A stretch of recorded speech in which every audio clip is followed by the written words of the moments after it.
Hello, my crafty friends. Today I am sharing 3 cards I made for Thanksgiving, and they're a mishmash of both old and new. So I went rooting through my in-progress bin, and I found these cream card bases and envelopes, and with them were already trimmed patterned paper and some matted pieces. I'm not sure what happened, but obviously I was called away from working on them, and I packaged them up and put them in. Let me see here. I have these like the parchment sandwich bag, and of course stuff fits perfectly in them. So I had all the bits and pieces in this bag in my in-progress bin. So I pulled it out to see what it was and decided, oh, I could easily get these finished off this year. I don't know why I never got back to them. I don't remember what my original plan was. This pattern paper is from Francis Meyer, and it's paper, like it's text weight paper, and I probably have had it for like 10 years. Anyhow, I made the 3 cards up. I'm thrilled. I got to use a bunch of this stuff up. So the pattern paper, the card bases, all the panels, that's all older items. The glitter dots are also older, but then the apples, that's new. And after months and months of not buying anything new in my craft room, I had been making a Thanksgiving card and realized that I haven't had a new Thanksgiving stamps in years. So I kind of went looking. I'm very specific when I buy sets like that because so many of them have Happy Thanksgiving or Autumn Blessings, but nothing to put inside your cards. So this year I feel like I lucked out and I couldn't decide. So I bought all 3 sets that I was looking at, and I know that I will get my money's worth out of these just using them. I've already used so many of them a number of times for my Thanksgiving cards. The Canadian Thanksgiving is in October, but I also send Thanksgiving cards to American friends and some family down there. So I do send out a lot of Thanksgiving cards. So this one is Autumn Greetings by Sunny Studio. Give Thanks Sentiments by Catherine Pooler. I've become such a huge fan of the Catherine Pooler stamps. I've been using their inks for a couple of years, love them, but I really like their stamps. So that's this set, and you notice some of them have staining. That's the dye-based ink. The stamps are clean. They are a little stained. I'm okay with that. I could probably try to figure out a stamp cleaner that would take the staining away, but that's just a whole lot of extra work when I'm putting stuff away, and this staining does not affect the way they stamp at all. And then this set is by Colorado Craft Company. So what I liked about these sets is they had sentiments that you could put on the outside and on the inside of your cards. So not just Happy Thanksgiving, there's verses that you can put inside. So I've been getting a lot of use out of all 3 of those. So they are new. And then the other new thing is these apple dies. Now I looked on scrapbook.com and they're not there right now. So they've been out for a while, but I finally invested in them. I found them at R&R Scrapbooking in Edmonton, Alberta. Now I have a couple of these Lawn Fawn sets. For the first one I bought was their sun, and I bought the outside in stitched sun and the sun frames.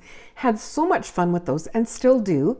So when they came out with the pumpkin, probably not last year, but the year before, I had bought that. And again, I really had fun with that. With 5 grandkids making back to school cards and then their teacher and aide thank you cards at the end of the year, I went searching for the apples because I thought Lawn Fawn must have apples. Apparently they did, but long enough ago that they're not readily available anymore.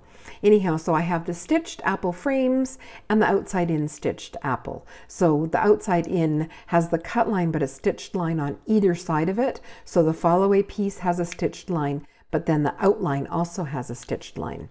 So I've been having so much fun with those. And I know, again, Thanksgiving, autumn, fall, going back to school cards and teacher thank you cards in the years to come, I'll be getting lots of use out of those. So I'll show you my cards, and then, here was one more sentiment set that I used. This is, again, an old one, no longer available, from Simon Says Stamp. It's the Autumn Greetings. We're going to start with this one. So this is where I used the stitched apple frames and some sequins from my stash, and then these shimmering fallen leaves from Cat Scrappiness.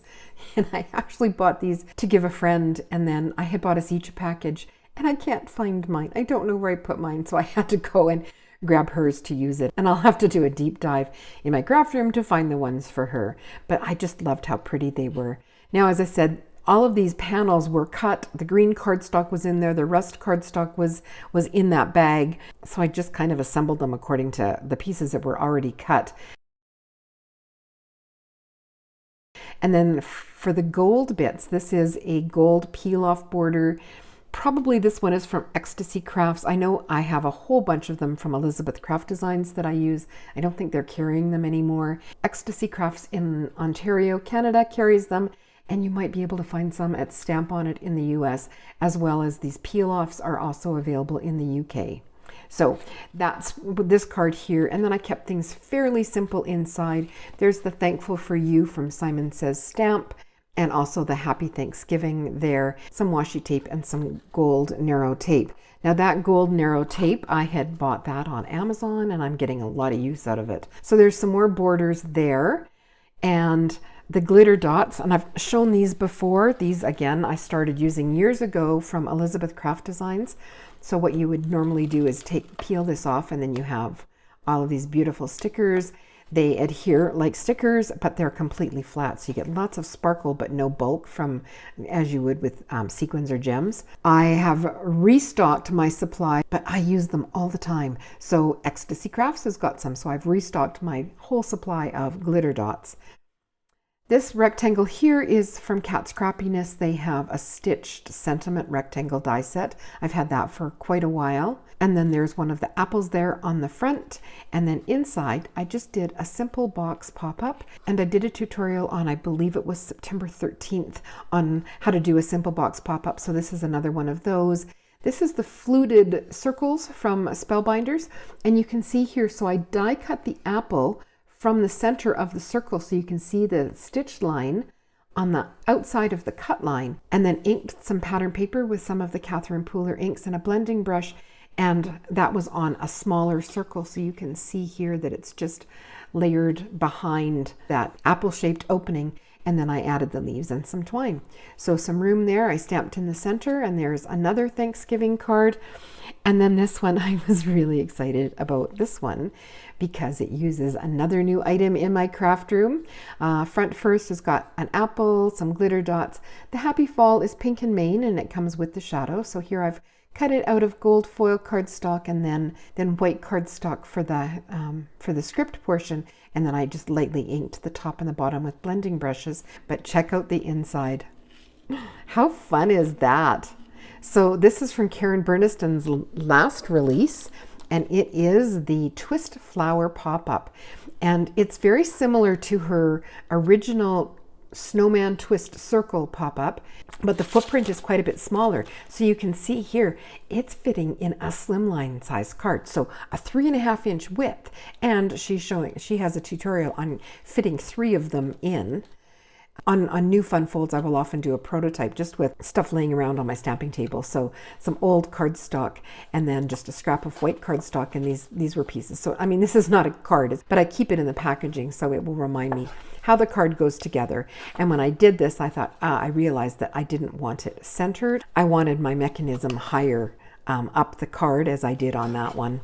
So you can see when you close the card, the element slides over onto its side and then lays nicely on its back, and this card folds down so flat and will still mail for a single stamp. So I'm really excited about that. I love the dimension. After the prototype, this was my first play with it, and I cannot wait to do more, including in a 5x7. So these cards are from Michaels, and they are 5 by 6.5 inches. I don't know whether or not they still carry them. When we lived in the city, if I was running errands and I had a 40% off coupon, I would pop in, and if nothing else, I would buy a package of these cards. So I have quite a selection of the cards, mostly white. I probably only have 1 or 2 packages of the ivory, but I'm going to try doing 2 of these twist panels in a 5x7 card. And if you reverse the folds, which is how she has done it on this one, so both of these fold like this one does, sliding so that the back hits the back of the card. But the center one, she reversed the folds on the mechanism and it folds to the front of the card. And that's how she was able to get all 3 in. Can't wait to try that as well. But for my first play with this Twist Flower pop-up, I have this pop-up apple, and I couldn't be happier with the card and the die set. Looking forward to playing with that some more.